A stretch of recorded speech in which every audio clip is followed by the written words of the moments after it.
Informasi selanjutnya datang dari pemerintah Brasil, di mana yang menunjukkan reaksi keras atas rencana pengenaan tarif masuk barang hingga 50% ke Amerika Serikat. Meski demikian, Presiden Brasil Luiz Inácio Lula da Silva menyatakan bersedia untuk berdialog terkait tarif masuk dengan Amerika Serikat. Presiden Brasil Luiz Inácio Lula da Silva menanggapi keras ancaman pengenaan tarif masuk barang ke Amerika Serikat oleh Presiden Donald Trump. Lula mengatakan Trump hanya merupakan pemimpin Amerika Serikat dan bukan kaisar untuk dunia. Sebelumnya pada pekan lalu Trump menyatakan akan memberlakukan tarif masuk hingga 50% untuk barang asal Brasil. Trump pun mengaitkan rencana pengenaan tarif resiprokal ini dengan proses hukum di Brasil terhadap mantan Presiden Jair Bolsonaro yang merupakan kawan dekat Trump. Brasil pun kini mengancam akan memberlakukan tarif balasan yang setimpal jika Trump bersikeras menerapkan tarif masuk hingga 50%. Lula menegaskan pemerintah Brasil akan berupaya keras untuk membela kepentingan negaranya. Namun demikian, Lula menegaskan pemerintahannya akan tetap terbuka untuk berdialog guna mendapatkan besaran tarif masuk yang ideal. Menurutnya, upaya dialog merupakan jalan yang terbaik antara dirinya dan Trump yang merupakan presiden yang sama-sama dipilih oleh rakyat. Menurut Lula, pengenaan tarif masuk secara sepihak hanya akan menambah buruk hubungan antara Brasil dan Amerika Serikat. Bagi sumber ADX Channel.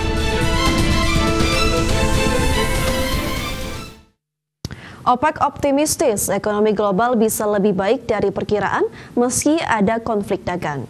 Organisasi ini juga memproyeksikan permintaan minyak tetap tinggi di paruh kedua 2025. OPEC optimistis ekonomi global bisa lebih baik dari perkiraan meski ada konflik dagang. Dalam laporan bulanannya, OPEC mempertahankan proyeksi permintaan minyak untuk 2025 dan 2026. Kenaikan aktivitas perjalanan musim panas membuat asupan minyak kilang meningkat. OPEC menilai prospek ekonomi dunia tetap solid meskipun ada ketegangan perdagangan. OPEC menyebut India, Tiongkok, dan Brazil tumbuh di atas ekspektasi. AS dan zona euro juga terus menunjukkan pemulihan dari tahun lalu. OPEC memperkirakan pertumbuhan ekonomi global semester kedua akan lebih baik dari perkiraan sebelumnya. Adapun, OPEC Plus sepakat menambah produksi 548.000 barel per hari mulai Agustus. Pada Juni, produksi naik 349.000 barel per hari menjadi 41,56 juta barel per hari. Kenaikan ini terjadi meski harga minyak relatif stabil dan permintaan kilang meningkat tajam. Berbagai sumber, IDX Channel. Pemirsa, ekspor Jepang ke Amerika Serikat tercatat turun tajam pada Juni 2025. Ya, penurunan terbesar terjadi pada sektor otomotif dan baja.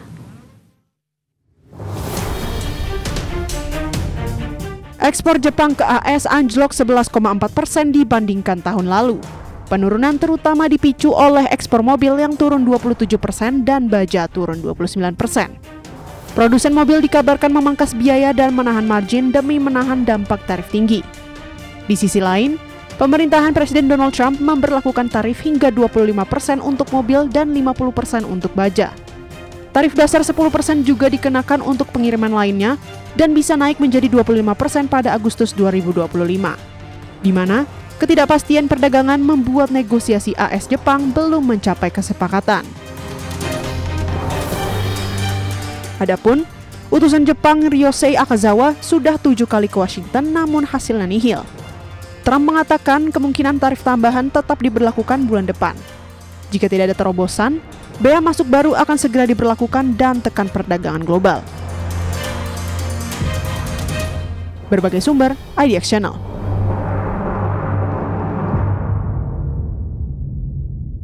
Kita beralih ke informasi mancanegara, di mana serangan militer Israel ke Gaza pada Kamis kemarin mengenai bangunan gereja dan menewaskan 3 orang.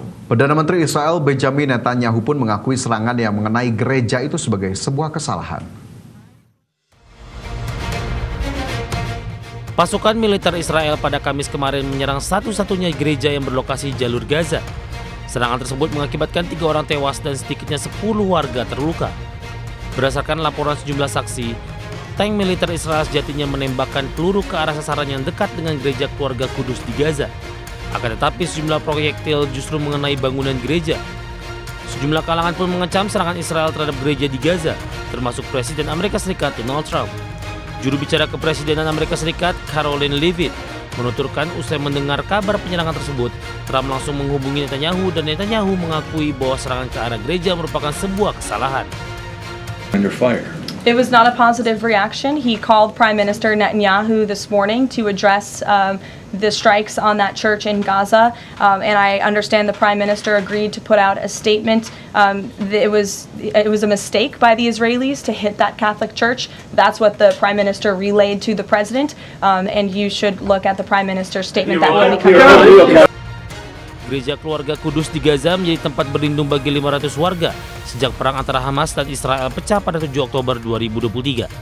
Selain umat Katolik, orang-orang yang berlindung di gereja itu juga berasal dari pemeluk agama Kristen Ortodoks, Protestan, dan Islam. Berbagai sumber ada di channel. Pemirsa, Mahkamah Pidana Internasional menolak permintaan untuk mencabut surat perintah penangkapan terhadap Perdana Menteri Israel Benjamin Netanyahu. ICC menegaskan surat perintah tersebut akan tetap berlaku sampai pengadilan memutuskan masalah tersebut secara secara khusus. Mahkamah Pidana Internasional atau ICC menolak permintaan Israel untuk mencabut surat perintah penangkapan terhadap Perdana Menteri Benjamin Netanyahu. Para hakim ICC juga menolak permintaan Israel untuk menangguhkan penyelidikan yang lebih luas terhadap gugatan kekejaman Zionis di wilayah Palestina. Sebelumnya pada 21 November 2024, ICC mengeluarkan surat perintah penangkapan atas Netanyahu, mantan Menteri Pertahanan Israel Yoav Gallant, dan seorang pemimpin Hamas Ibrahim Al-Masri atas dugaan kejahatan perang dan kemanusiaan perang konflik Gaza. Namun pada Februari 2025, hakim ICC mencabut surat perintah penangkapan atas Al-Masri yang juga dikenal sebagai Mohammed Deif, menyusul laporan bahwa ia telah meninggal dunia. Dan atas surat perintah penangkapan itu, Israel menolak yurisdiksi ICC dan menyangkal kejahatan perang di Gaza. Israel juga menentang surat perintah penangkapan terhadap Netanyahu dan Gallant. Israel mengacu pada keputusan Majelis Banding pada April 2025 yang memerintahkan Majelis Pra-Peradilan untuk meninjau keberatan Israel atas yurisdiksi ICC. Dengan demikian tidak ada dasar yurisdiksi yang sah untuk surat perintah penangkapan terhadap Netanyahu. Namun para hakim ICC pun menyatakan dalih Israel tersebut tidak benar. ICC menegaskan surat perintah tersebut akan tetap berlaku sampai pengadilan memutuskan masalah tersebut secara khusus. Bagi sumber ada di channel. Pemirsa, pemerintah China berupaya mengendalikan perang harga di industri kendaraan listrik China. Dilansir dari HPV, pada 18 Juni 2025, Beijing menyebut perang harga antara produsen mobil listrik China sudah berlebihan dan tidak rasional.